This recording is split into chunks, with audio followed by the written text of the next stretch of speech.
सूरह बकरे में सूदी कारोबार करने वालों के बारे में अल्लाह ताला फरमाते हैं कि मगर जो लोग सूद खाते हैं उसका हाल उस शख्स का सा होता है जिसे शैतान ने छूकर बावला कर दिया हो। और इस हालत में उनके मुब्तला होने की वजह यह है कि वो कहते हैं कि तिजारत भी तो आखिर सूद ही जैसी चीज़ है, हालांकि अल्लाह ने तिजारत को हलाल किया है और सूद को हराम।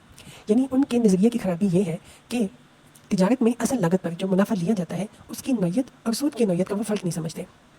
और दोनों को एक ही किस्म की चीज़ समझकर ये दलील निकालते हैं कि जब तिजारत में लगे हुए रुपये का मुनाफा जायज़ है तो कर्ज पे दिए हुए रुपये का मुनाफा क्यों ना जायज़ हो। इस तरह के दलाइल आज के ज़माने के सूद खुआर भी सूद के हक़ में पेश करते हैं। वो कहते हैं कि एक शख्स जिस रुपये से खुद फ़ायदा उठा सकता है उसे वो कर्ज पर दूसरे शख्स के हवाले करता है, वो दूसरा शख्स भी बहरहाल इस पैसे से फ़ायदा ही उठाता है। फिर क्या वजह है कि कर्ज देने वाले के रुपये से जो फ़ायदा कर्ज लेने वाला उठा रहा है इसमें से एक हिस्सा वो कर्ज देने वाले को अदा ना करे। मगर ये लोग इस बात पर गौर नहीं करते कि दुनिया में जितने कारोबार हैं, चाहे वो ट्रेडिंग है, इंडस्ट्रियल बिजनेसेस हैं या एग्रीकल्चर है, और खा आदमी इन्हें सिर्फ अपनी मेहनत से करता हो या अपनी इन्वेस्टमेंट और मेहनत दोनों से करता हो, उनमें से कोई भी ऐसा नहीं जिसमें आदमी नुकसान का खतरा या रिस्क मोल ना लेता हो और जिसमें आदमी के लिए लाजमन एक मुकर्रर मुनाफा की ज़मानत हो। यानी कि दुनिया में जितने भी कारोबार हैं, बिजनेसेस हैं, उनमें नुकसान का खतरा लाजमी होता है और ये नहीं होता कि आदमी के लिए लाजमी एक मुकर्रर मुनाफा, एक फ़िक्स बेनिफिट, एक फ़िक्स प्रॉफिट की गारंटी हो, ज़मानत हो। गैर नफ़ा बख्श अगराज के लिए कर्ज लेने वाले का मामला थोड़ी देर के लिए छोड़ दीजिए और शरअ की कमी बेशी के मसले से भी कतई नज़र कर लीजिए। मामला उसी कर्ज का सही जो नफ़ा बख्श कामों में लगाने के लिए लिया जाए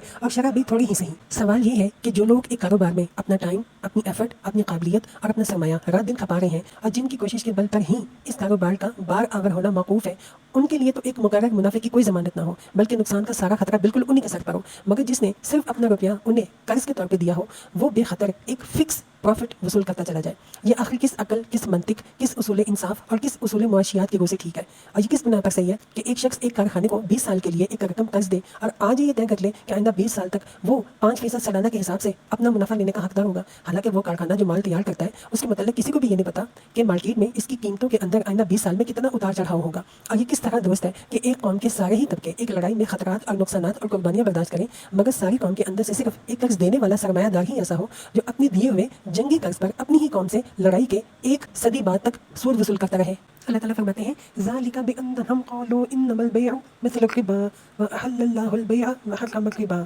बात यह है कि ऐसा शख्स जो कारोबार के अलावा अपनी किसी ज़ाती ज़रूरत के लिए आपसे कर्ज ले रहा है ना, वो कर्ज और सूद का मामला एक साइड पे कर दे। अब जो शख्स आपसे कारोबार के लिए पैसा मांग रहा है, कर्ज ले रहा है, ये कैसे हो सकता है कि आप उसको कर्ज दे दें और कर्ज देने के बाद एक फ़िक्स अमाउंट तय कर लें कि ये अमाउंट तो मुझे हर महीने या हर साल अदा करोगे, हालांकि जिस शख्स ने कर्ज लिया है कोई पता नहीं कि उसका कारोबार चलेगा भी या नहीं चलेगा। अब वो शख्स अपना टाइम, अपनी मेहनत, अपनी काबिलियत, अपनी इन्वेस्टमेंट रात दिन खपा रहा है और जिसकी कोशिश के बल पर ही कारोबार का तरक्की करना या नुकसान में जाना डिपेंड करता है, तो उस शख्स के लिए तो कोई फिक्स मुनाफा नहीं है, बल्कि चांसेस यही है कि वो खतरे के अंदर भी घिर सकता है, कारोबार मुनाफा भी हासिल कर सकता है, लॉस में भी जा सकता है। मगर जिसने सिर्फ पैसे कर्ज के तौर पे दिया हो वो एक फिक्स अमाउंट को एज ए प्रॉफिट वसूल करता चला जाए। ये बात किस अकल, किस लॉजिक और इंसाफ के किस उसूल के मुताबिक ठीक ठहरती है?